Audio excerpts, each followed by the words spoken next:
महातेजस्वी दृढ़ संकल्प वाले अर्जुन ने उस प्रदेश में तपस्या में संलग्न होने के लिए स्थान चयन किया और कुशा की लंगोटी लगाई। कुशा बहुत दुखद होता है, छू जाए तो त्वचा को चीर दे। लंगोटी लगाई और एक दंड समीप में रख लिया और अपने गांडीव धनुष और तूणीर को वृक्ष की डाल पे से टांग दिया और हाथ जोड़कर भगवान शंकर की स्तुति करके निरंतर भजन में लग गए। 1 मास तक 3 दिन 3 रात कुछ नहीं खाना, उसके बाद सूखा पत्ता लेकर के पाना। दूसरा मास 6 रात के बाद कोई फल ले लेना।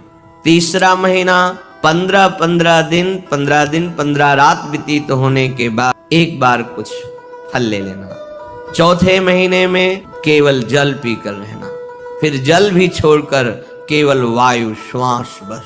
निरंतर महादेव जी के चिंतन में निमग्न, दोनों भुजाएं उठाए हुए, कोई सहारा नहीं, पैर के अंगूठे के अग्रभाग पर खड़े होकर के भगवान शिव के मंत्र का जप करते हुए आकाश की तरफ दृष्टि रखे हुए एकाग्र चित्त से उपासना कर रहे हैं।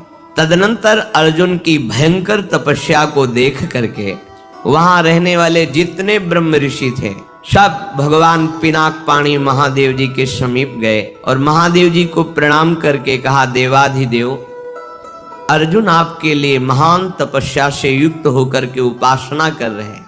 हिमालय के पृष्ठभाग में स्थित होकर ऐसी उग्र तपस्या कर रहे हैं कि यदि आपने उनको सांत्वना न दी जो वो चाहते हैं, दिशाओं में आग पैदा हो जाएगी उनके तप से। हे देव देवेश्वर, हम लोग कुछ समझ नहीं पा रहे कि उनको कैसे शांत करें। वे अपनी तपस्या का संताप प्रकट कर रहे हैं। हम महर्षि जन चिंतित हैं कि यदि वो ऐसी तपस्या में रहे तो आग पैदा हो जाएगी। जैसे ध्रुव जी ने अपनी प्राणवायु बंद कर ली तो त्रिभुवन की प्राणवायु बंद हो गई, तत्काल भगवान को आना पड़ा। पवित्र चित्त वाले इन महर्षियों की जो सदा सबको सुख देने में तत्पर रहते हैं, उनकी बात सुनकर भगवान देवाधिदेव महादेव ने कहा, महर्षियों मुझे पता है, तुम विषाद मत करो। अर्जुन की तपस्या किसी को कष्ट देने के लिए नहीं है। अर्जुन के मन में जो संकल्प है वो मैं जान रहा हूं। वो किसी लोकांतर के भोग की इच्छा से तपस्या नहीं कर रहे हैं। उन्हें जो पाना है वो मैं प्रदान करूंगा।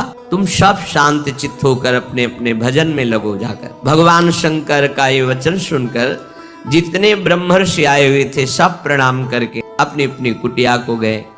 उन महात्माओं के चले जाने के बाद सर्व पापहारी पिनाक पाणी देवाधिदेव भगवान शंकर किरात वेश धारण किया, दिव्य कांति धनुष बाण धारण किए हुए, मृग चर्म धारण किए हुए, और भगवती उमा भी उसी भेष में साथ में, और साथ में उमा के साथ बहुत सी देवियां और महादेव जी के साथ उनके गण, पर सब किरात वेश में। जे ही भगवान शिव इस वेश में वन में प्रवेश किए तो सारा वन शांत हो गया। खग मृग पशु पंछी वायु जल सबका कोलाहल शांत हो गया, आवाज बंद। एक घुरघुराहट सुनाई दी उस अर्जुन को।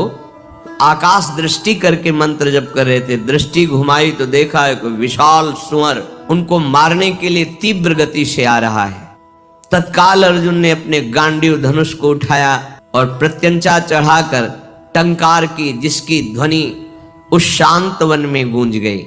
अर्जुन ने कहा, ऐ शुकर, मैं तपस्या में लगा हूं, किसी को कष्ट नहीं दे रहा हूं, फिर भी मुझे मारना पड़ेगा, क्योंकि तो बिना अपराध के मुझे मारने के लिए आ रहा है। सुदृढ़ धनुष वाले अर्जुन को प्रहार के लिए उद्यत देखकर किरात रूपधारी भगवान शिव ने सहसा रोका। ऐ वीर, इस शूकर को मैंने पहले शिकार रूप में निश्चित कर लिया है, तुम अपना बाण मत चला देना। परंतु अर्जुन ने किरात के वचन की अवहेलना करके तत्काल भयंकर बाण के द्वारा उस शूकर को बेध दिया। जैसे अर्जुन का बाण वैसे ही किरात वेशधारी भगवान शिव का बाण भी उसी जगह लगा। दोनों के छोड़े हुए बाण से सुवर्ण रूप त्याग करके मूक दानों विशाल पर्वत की तरह वो अपने असली स्वरूप में आकर प्राण त्याग कर गिर पड़ा।